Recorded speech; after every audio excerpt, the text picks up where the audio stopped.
Hi, everybody. Welcome to your final module lecture, where we take everything that we've learned and actually ask the question, well, what the heck do we do now? We got to figure out, what do we do now when we know all this drug literature evaluation and research methods we've talked about and actually caring for patients? So we'll talk a little bit about that in this lecture and hopefully send you forth the remainder of your 4 years to do just that, care for patients. In this lecture, we will identify what is the role for clinical guidelines and how do we use them. We will go over the Mary framework again, which we've done before, but to specifically look at guidelines. We'll assess what are the quality in guidelines, and then we'll actually apply some guidelines in some clinical scenarios. Here is your clinical dilemma or case for this lecture. Basically, you're a first-year pharmacy student, right? You haven't taken any pharmacotherapeutic modules, and so you have limited clinical experience.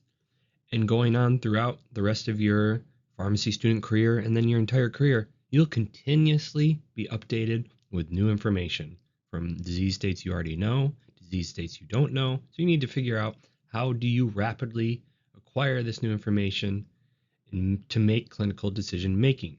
So the question is, what resource can you use to identify the optimal pharmacotherapeutic choices for various disease states most effectively and efficiently in clinical practice? And that brings us to guidelines. So what are guidelines? Well, clinical guidelines are disease-specific, systematically developed statements to assist clinicians, practitioners, patients in making decisions about their health care. So to assist, not to make decisions for them.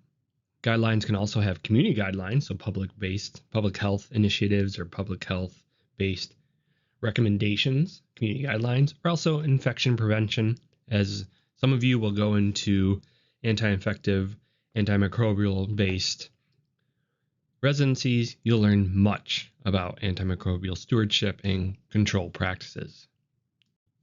Now, something that will help you evaluate guidelines is to figure out what the heck makes up a guideline. And generally, you'll see it in this format.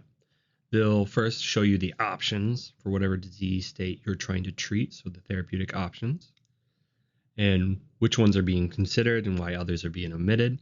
And then they'll go through the evidence of those options. They'll discuss what population is this specifically for, and then they'll make recommendations. They'll assess how the evidence is translated into clinically actionable recommendations and how it should be implemented in practice.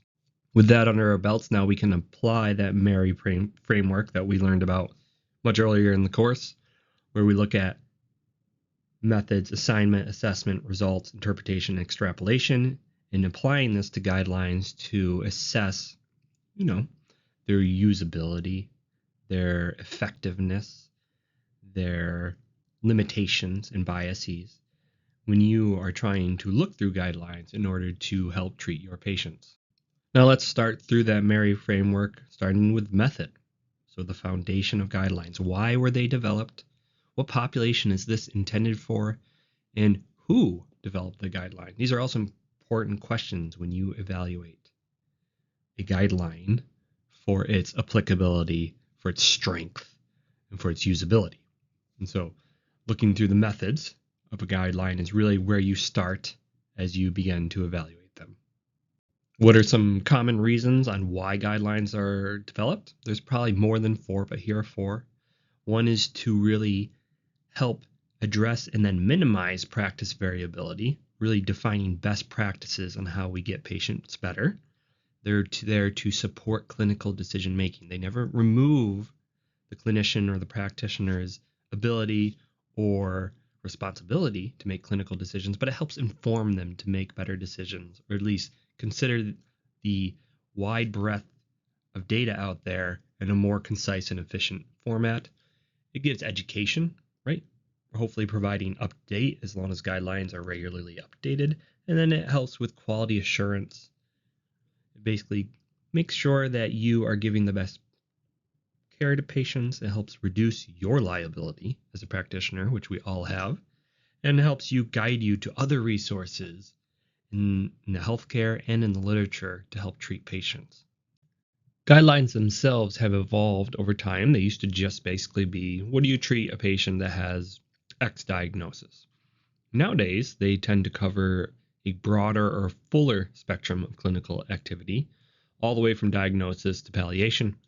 And so now we see much larger guidelines covering the whole kind of disease progression of a patient.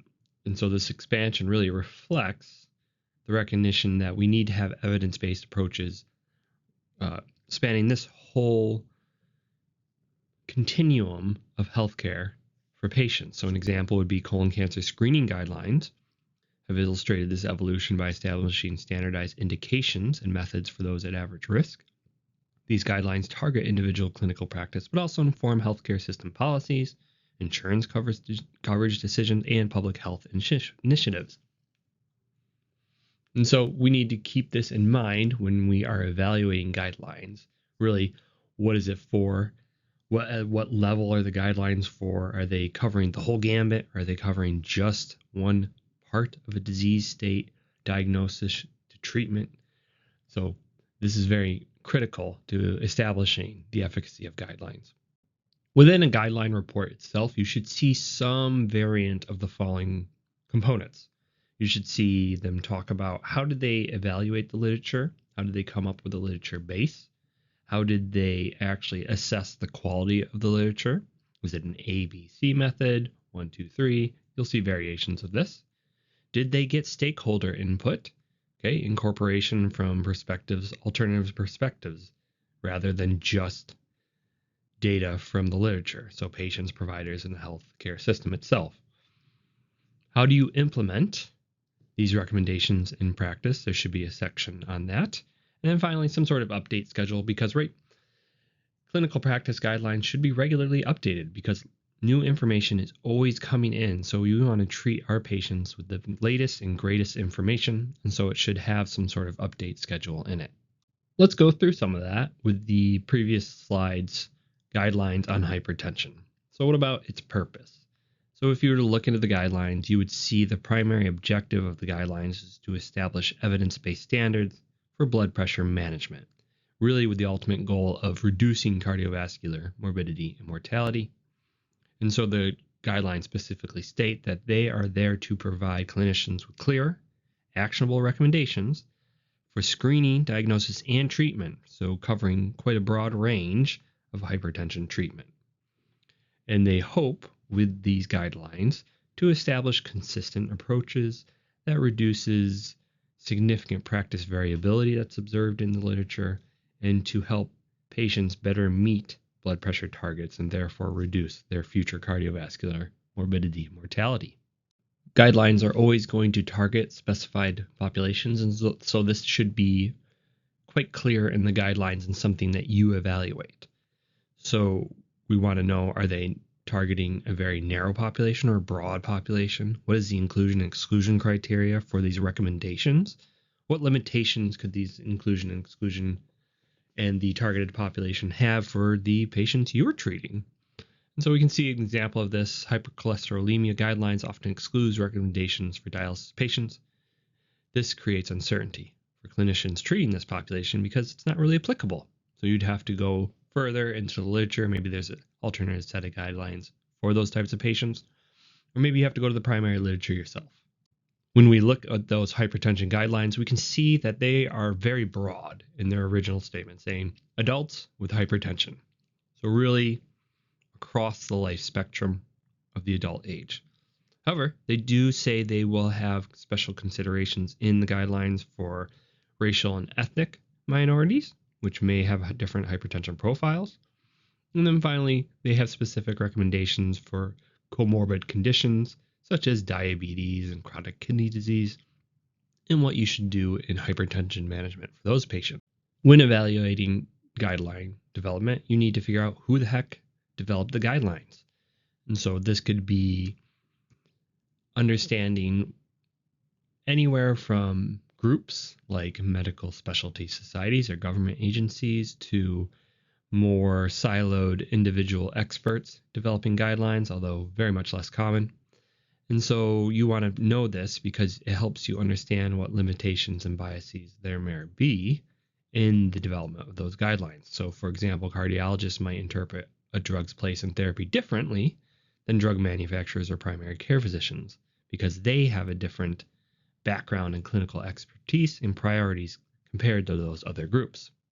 Applying that evaluation of who developed the guidelines to this hypertension guideline, we can see it's a couple different groups. It's basically a task force, is what they call it. The American College of Cardiology, the American Heart Association. And so this really is a multidisciplinary guideline that uses expertise from cardiologists, primary care physicians, other specialists, probably for the comorbid conditions, to help put forward an evidence-based approach to treating hypertension. You want to make sure your guidelines have a collaborative process of development of those guidelines, meaning that you want to know who the heck makes up these experts, so-called experts or organizations actually making the guidelines, because in the end it comes down to someone is writing the guidelines. So you want to know how the committee was formed. You want it to be a diverse representation from probably multiple specialties and perspectives. You want them to have some sort of protocol for the consensus development of these guidelines, so voting procedures, for example. Probably want them to have some sort of external review. So you want the guidelines to be critically evaluated, not only by peer review, but also by other stakeholders that are not involved in the initial development. And then finally, peer review is you want those guidelines published on PubMed so that people can find them and use them in their treatment of patients. And so we can see here written out how the committee members were selected and the statement of relationship with industry and other entities within the hypertension guidelines themselves. Moving on to the assignment portion of the Mary framework, we want to understand what options are being considered in a given guideline. And so they should lay out, and you want to evaluate how they chose which treatment options to look at. They should be comprehensive in nature. They should provide insight into the criteria they used to evaluate treatment options to understand if it was rigorous. And finally, this should have an approach, or your guidelines should have an approach used to translate the evidence into recommendations. So that accounts for benefit, harms, and costs. You want to know how they did all of this in terms of treatment assignments. So that's how we would use the Mary framework for this part of the guideline. And you can see an example here of evaluating assignment. So identify included options. So for example, we might see with colon cancer screening guidelines might compare sigmoidoscopy, colonoscopy, and virtual colonoscopy for screening methods. And so this will help you understand how comprehensive were they in evaluating in these guidelines the types of methods that can be used for colon cancer screening. We should also recognize what options were omitted. So for instance, in colon cancer screening guidelines, they might omit barium enemas or occult blood test screening, and why. So it might be due to insufficient evidence, practical considerations, or maybe it's involving clinical practice. They're just not used anymore. Finally, what implications does this have for practice? You need to assess these assignments or the choosing of treatment options and how they can be used for the specific patients you are looking and the individual factors that you have to assess. You're making sure that patient care isn't limited by guideline scope when valid alternatives might exist. When looking at the hypertension guidelines for treatment options, assignment of the Mary framework, we can see they basically assess and include all options, pharmacological and non-pharmacological. So you can see all the pharmacological options they assess there, as well as non-pharmacological like lifestyle modifications, such as the DASH diet, weight management, and all these other things. These are part of the guidelines, so it's quite comprehensive in treating hypertension. Guidelines should always tell you how they selected their studies and evidence for inclusion in their recommendations. Their systematic review process, they should have some sort of systematic review process, even if it involves, depending on other systematic reviews and meta-analyses, it should have some sort of benefit and harm assessment, because everything is a trade-off and has costs. And then how do they actually put it all together? How do they determine the weight of evidence, the scales that help them to implement or at least state and then give you the recommendations that they think will best help patients. In the hypertension guideline, we kind of see a classic example of this, and you'll see this often, where there's a pyramid of evidence using a letter kind of based system. And so level A evidence is the high quality randomized controlled trials. Level B R evidence are moderate quality randomized trials versus level B evidence being non-randomized studies. And then level C evidence being observational studies, and these are lower evidence. And then lower evidence even more is expert opinion, level C. Within each guideline, you should always see how did they approach their decision making? What was their thought process and their protocol to do that? And it should always be essentially a maximizing of benefits and minimizing of harms, which therefore maximizes utility of the treatment. Make sure that the treatment has the best average outcome for the average patient. And somewhere in there, generally guidelines always consider cost too. Just because you have a fantastic treatment, but it's super costly doesn't mean it's going to be applied in the broad scale. So you always have to think about that as well, and that should be part of guidelines too. In the hypertension guidelines, we can see their decision framework was based on numbers. Okay, so you had a high, strong benefit recommendation with the number 1, meaning that the benefits way outweighed the risks.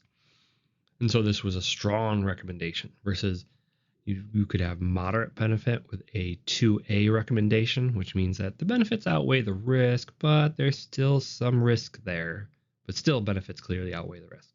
You could have 2B, meaning weak benefit, where the benefits may or may not outweigh the risk. They may be equal to the risk, or they might have some benefit over the risks. Then finally, 3 would be a really low quality recommendation, meaning there's probably no benefit and possibly harm to this type of recommendation or treatment strategy for hypertension. All of these grading recommendations, the letters or the numbers, lead you to the next MARI component, which is assessment. How do they actually assess the quality of the evidence to make those determinations of A, B, C, or 1, 2, 3?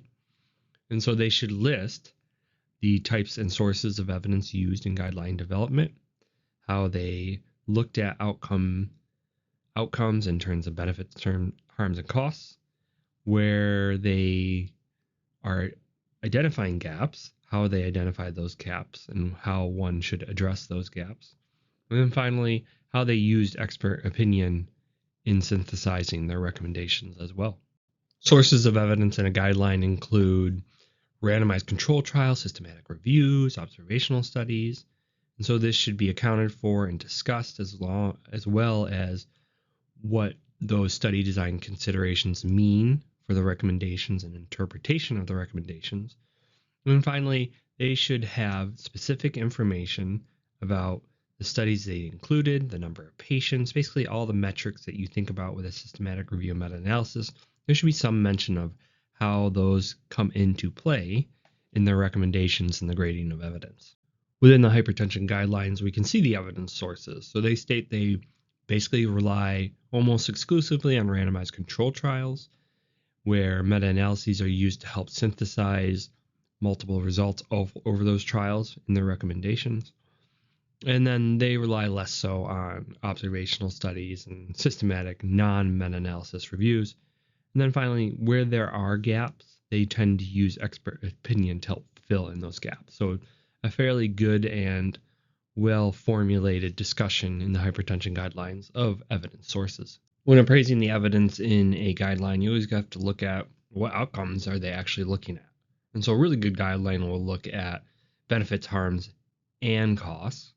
And they'll also have clear definitions on how they've created consistency across multiple studies. So some sort of standardization technique to figure out how do you actually take in all of these studies together and make them comparable to make broad recommendations based on what could be, 10, 20, 30 different studies. And so this should be in the guideline as well.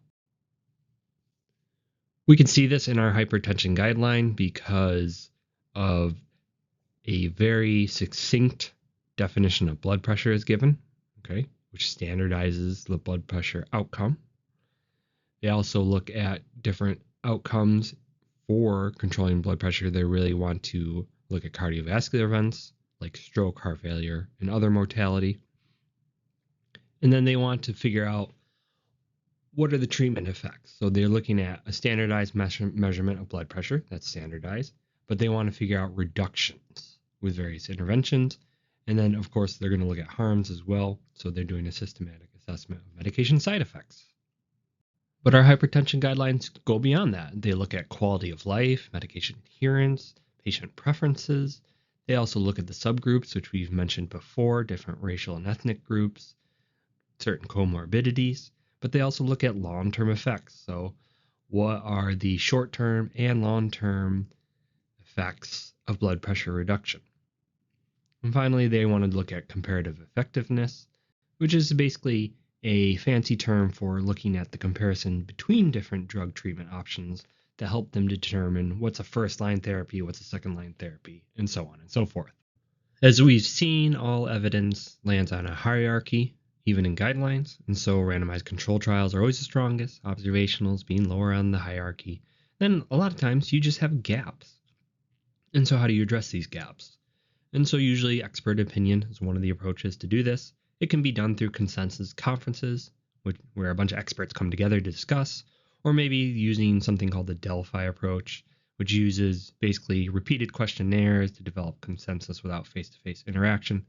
Either way, this should be laid out in a guideline, and they should be transparent about the limitations of addressing these gaps in the literature and maybe future directions as well.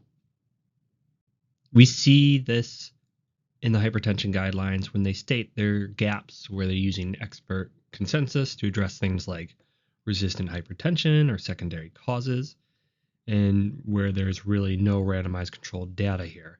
The thing is, they're using formal processes to help minimize the potential bias that will come when using expertise, right? That's the bottom of the pyramid. It's the lowest level of evidence, but if you can systematize it, if you can use protocols to help reduce bias, that'll certainly help create consensus-based recommendations that are the best they can be given the circumstances. Moving on to the results portion of the Mary framework. A lot of this seems repetitive, but it's part of the process. How does one evaluate the results? They should outline some sort of systematic evaluation or quality scoring. They should address how they are looking at the ambiguities in the evidence, and then, testing their assumptions about the conclusions or sensitivity analyses. So how good are these recommendations when put into practice? And this type of systematic assessment helps clinicians understand the strengths and the limitations of the evidence base, and therefore the recommendations being made in the guidelines. One actually scores evidence quality in guidelines, kind of how you think you would, looking at study design and how they're conducted, what statistical analyses are being used, did they target the right and relevant populations, how consistent are findings and relationships with clinical benefits seen in the literature, and then finally putting a stamp on the overall quality rating for different recommendations and for different sets of studies and their evidence. When trying to grade studies for their quality, you're going to start with the study design and conduct assessment, as we saw on the previous slide. And this is basically like doing a systematic review. So you're going to go ahead and systematically gather all the studies and recommendations that you can get from the studies through comprehensive literature searches. And then you are going to go ahead and assess each of those studies based on their study design and other types of features of those studies to do an internal validity assessment. So figure out how rigorous it is, what their randomization procedures are. These are the study quality assessments we learned about in systematic reviews. And then finally, aggregate them over the entire body of literature to say how strong is this body of literature for this given recommendation. The second part of scoring evidence that we use in guidelines would be looking at the populations used. So are the populations across studies similar? Are they similar to the ones we see in clinical practice? What is the practicality of the intervention being put forth? Is it affordable? Is it accessible? Are there other constraints that need to be considered? What about the outcomes used in the study? Are they relevant to the guidelines in question? Do they use objective measures as been defined in the guidelines? And then finally, external validity. This really looks at the degree to which the intervention of interest has been investigating groups and populations similar for what the guideline is intended. So can it be applied to, for the hypertension guidelines, as we'll see, adult patients with hypertension?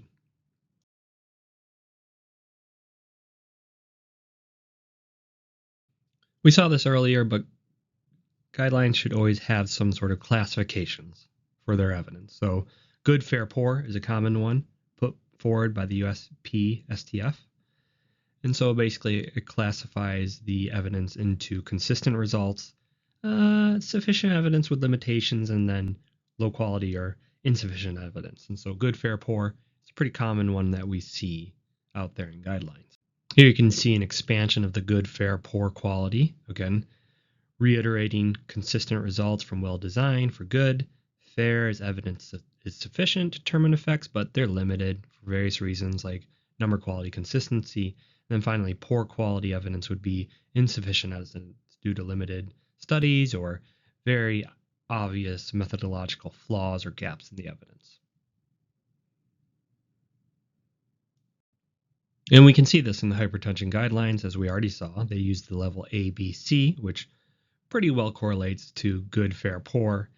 And here's an example in there where they say moderate quality evidence with mixed results suggests that population-based payment incentive programs can play an important part in achieving better blood pressure control. So a non-pharmacological mechanism for controlling hypertension. They put an evidence label on that. And they do this throughout the guidelines as well with various recommendations, both pharmacological and non-pharmacological. As mentioned previously, gaps or uncertainties in the guidelines should be addressed in how they're approaching it, but also they should try to conduct some sort of sensitivity analyses to test how their assumptions or interpretations for those gaps are really played out in the real world. And so, for instance, the effectiveness of colonoscopy screening may depend on the availability of skilled colonoscopists. If reliable data on provider skill distribution is unavailable, sensitivity analyses might explore how different assumptions about provider expertise would affect the recommendation's net benefit. So, if the benefit remains substantial even under pessimistic assumptions, then the confidence in the recommendation increases. So you can see how if they do different kind of game theory, playing out the recommendations in different scenarios, this helps to strengthen or perhaps weaken their recommendation. Coming to the second to last component of the Mary framework, interpretation. So how do we actually go from evidence to recommendations? Within guidelines, you usually see some sort of impact assessment. So how big of a magnitude of effect will this recommendation or intervention have on clinical outcomes? There should be some sort of discussion weighing the risk-benefit profile of each of the recommendations. And then finally, they should have a grading for their recommendations. So remember, there's the grading of the quality of evidence for the studies that support the recommendations, and then the recommendations themselves get a grading score, which is, for all intents and purposes, based on the grading of the studies themselves. Most guidelines tell you how they're going to measure the impact of their recommendations. So usually this goes beyond just the efficacy of the treatment, right? Taking in all those real world scenarios, costs, ability to obtain the treatment, what type of expertise you need to give the treatment. And then they usually have some sort of quantitative measure with it, like relative risks or an odd ratio or number needed to treat. That's a big one that we see out there. There sometimes is a subjective element that's attached to the quantitative measurement, meaning that they think it's a clinically significant recommendation, or maybe they'll do the USPSTF categories, substantial, moderate, small impact. And so you'll usually see this as well in guidelines. Now we've already gone over this, but here it is again. For the hypertension guidelines, what is the impact of their intervention? What is the grading scale they use? It's that 1, 2A, 2B, 3 that we already talked about that depends on the benefit versus risks. And then that correlates to the impact they believe it will have. Now, the USPSTF, which I should say is a essentially governmental authority that helps put recommendations out for those making guidelines to help create consistency across guidelines. So that's why it's referenced here several times in this lecture. But they use both magnitude of effect and evidence quality to give grades, overall grades for recommendations. So, for example, you could have net substantial benefit, the top column, first row, with good evidence, and that would give you an A for the recommendation. In contrast, if you had fair evidence with net small benefit, that'd be a C for the recommendation. And then anything with poor evidence, it's going to get an I, which is basically means insufficient evidence. So you can see how you combine the two. If you had a net small benefit with good evidence, you'd have a C for a recommendation. So it helps incorporate both the grading, the quality of evidence, the grading of the quality of studies and evidence with the magnitude of expected effect to give you an overall recommendation numbering system or lettering system.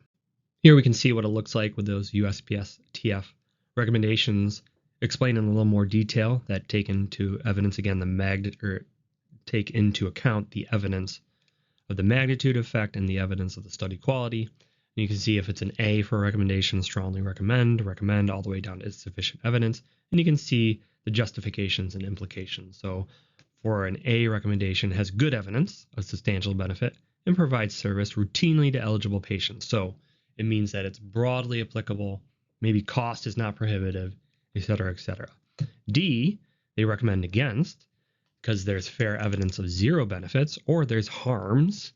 And so they don't want you to provide service routinely because you're going to hurt patients. And so you can see it's pretty self-explanatory, but this is what those recommendations based on the USPSTF guidelines, or at least I would say not recommendations themselves, but they're just put out there as a structure for guidelines to use. And this is what it looks like. And so we see here, the hypertension guidelines uses a combination of class for recommendation and level for the study qualities to make grade recommendations. And so this basically reflects the strength of a recommendation based on a benefit risk assessment as well as study quality level. And so we have strong, medium, weak recommendation or do not recommend.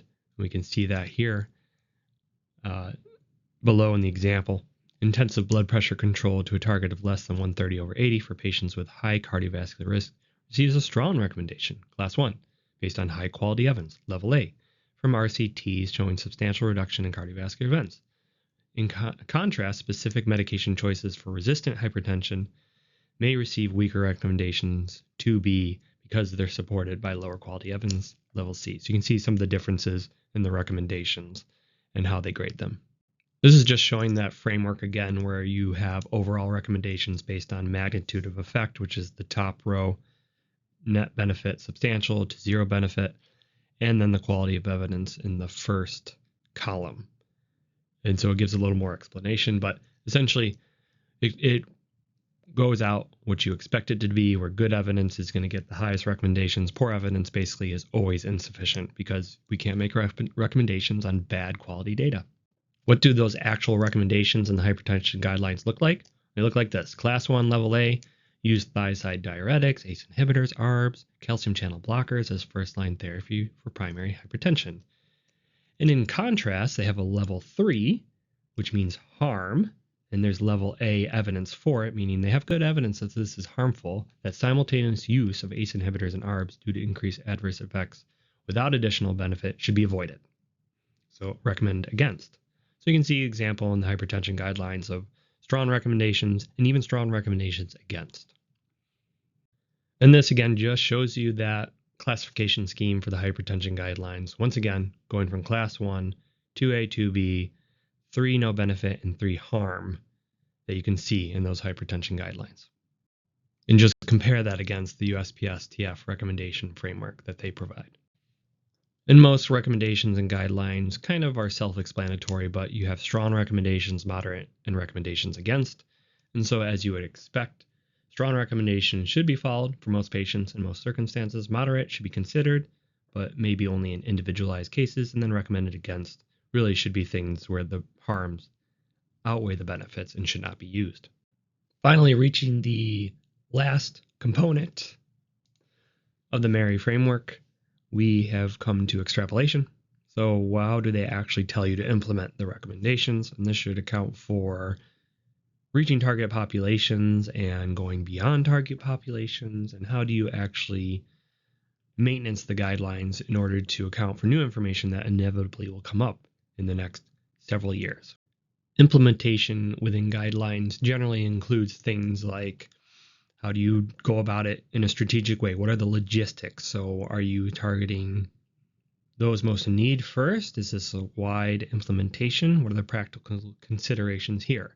Also, you'll generally see some sort of flow diagrams or algorithms that help you guide clinical decision making in a guideline. So you'll see yes, no, and then you go down to the next step and it'll say yes, no, and then you'll have options. So you usually see these in guidelines. It's very common.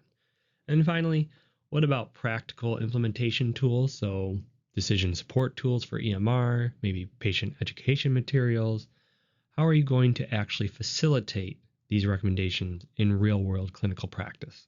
Within the hypertension guidelines, we see an algorithm that I was talking about. So you determine what to do based on the initial blood pressure. If it's normal, just promote lifestyle habits and go from there. They're good. You don't need to intervene. If you have slightly high blood pressure, you probably still need to only go with non-pharmacological therapy because the evidence for pharmacological therapy probably harm outweighs the benefits. Reassess in 3 to 6 months. And then you have stage 1 and 2 hypertension risk approaches here. Essentially, most of them will end up in pharmacological therapy at some point, and non-pharmacological therapy only used when they have a really low 10-year CVD risk. But most of them use a combination of pharmacological and non-pharmacological therapy. So you can see here, it's a nice implementation algorithm in this hypertension guideline showing you step by step how do you actually implement the recommendations they've given. Sometimes guidelines will tell you what do you do beyond the target population of their guideline. And so this is generally considered, but it should be considered carefully because there's potential risks, right? If you don't have the data in the population that you were targeting, it's hard to extrapolate it to other conditions because it's not the same patients. And so usually clinical judgment, these are gaps, right? So clinical judgment, expert judgment is used to help make recommendations here. And then they always should document their rationale and their justification for making these recommendations beyond what they were originally targeting for the guideline. And you can see this in the hypertension guidelines. There's a little snippet up there. However, they do assess this saying that, well, it's not really for pediatric patients, special considerations for pregnant patients because pregnancy hypertension is a different type of disease state, and this isn't what it was actually trying to assess. Acute settings, this was for an outpatient treatment. Acute management of blood pressure management is vastly different than outpatient management. And then perioperative care, obviously, as well, requires much different approaches versus outpatient management of hypertension. And finally, guidelines should always tell you what will be their revision timeline. How often will they update, or at least they will attempt to update? Will they put addendums on? Will they publish entirely new guidelines? How will they monitor for new evidence? All these types of things should be mentioned in the guidelines, and they are critical to staying up to date with the best and latest treatment and making sure our patients receive the best treatment possible. We can see that in the hypertension guidelines, essentially continuous surveillance of emerging research, targeted revisions when necessary and when significant, a 5-year cycle for a comprehensive review and updating of the guidelines, and then always receiving stakeholder feedback in order to put forth the best guidelines possible. Okay, now, although that was the longest lecture we had for all of our modules here, I hope that you understand how important guidelines are and how everything we've learned in all the previous modules essentially supports your understanding of guidelines. Although you will probably mostly use guidelines throughout the rest of your career here, it's important to know how to look at the primary literature and understand what goes into a guideline. So with that being said, the big things you need to know for your upcoming class here is how do you figure out evidence grading for guidelines, applying grade criteria application or applying grade criteria to guidelines to figure out what they're trying to tell you. How strong is the recommendation? And then how one actually thinks about the practical application of any guidelines recommendations. Thank you.